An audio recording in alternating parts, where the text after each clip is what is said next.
Ja, perfekt, perfekt.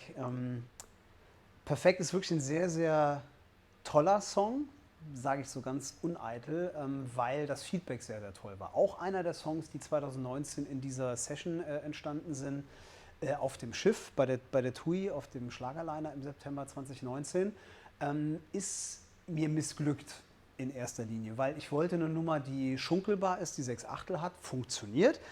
Ich wollte aber eigentlich nur Nummern schreiben, die wirklich auf einem Loop basieren, also 4 Akkorde, die sich die ganze Zeit wiederholen. Das hat nicht so richtig geklappt. Aber die Grundidee, die mir da kam, die hat mir so gut gefallen. Und die Melodie für den Refrain, die war sehr, sehr schnell da. Und ich dachte, nee, so ein richtig gutes Liebeslied brauchst du auch. Also auch ein Ed Sheeran hat irgendwie eine Nummer. Und da kam dann auch so ein bisschen die Idee her. Manche mögen jetzt sagen, ist geklaut. Klar, Ed Sheeran hat Perfect, ich habe jetzt Perfekt. Beide Nummern sind im 6 Achtel, die Nummer ist aber trotzdem jetzt nicht komplett da geklaut. Die Grundidee ist vielleicht ein bisschen in die gleiche Richtung.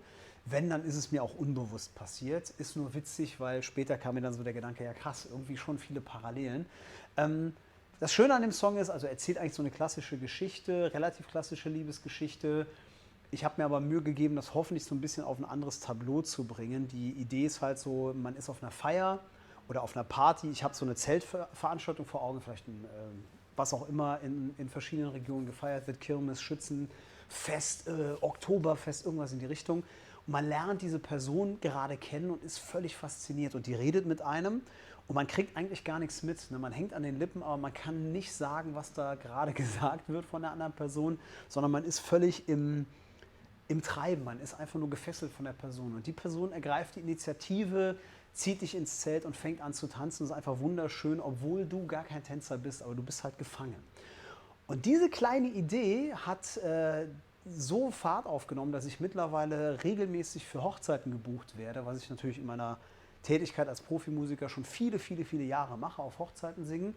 Aber immer mehr Leute wünschen sich sowieso kölsche Musik auf Hochzeiten. Mittlerweile wünschen sich auch immer mehr Leute meinen Song perfekt dann zur Trauung oder zur Hochzeitsfeier abends. Und das ist halt so ein Moment, den will man als Musiker und gerade als Songwriter und Produzent natürlich auch erreichen, dass Leute sagen, ey, der Song gefällt mir so gut, den wollen wir gerne auf unserer Hochzeit haben. Das ist so mein Hochzeitssong und ja, vielleicht können wir das noch ein bisschen ausweiten jetzt eben mit dem Album und mit der neu gemischten und auch noch ein bisschen schöner klingenden Version von Perfect.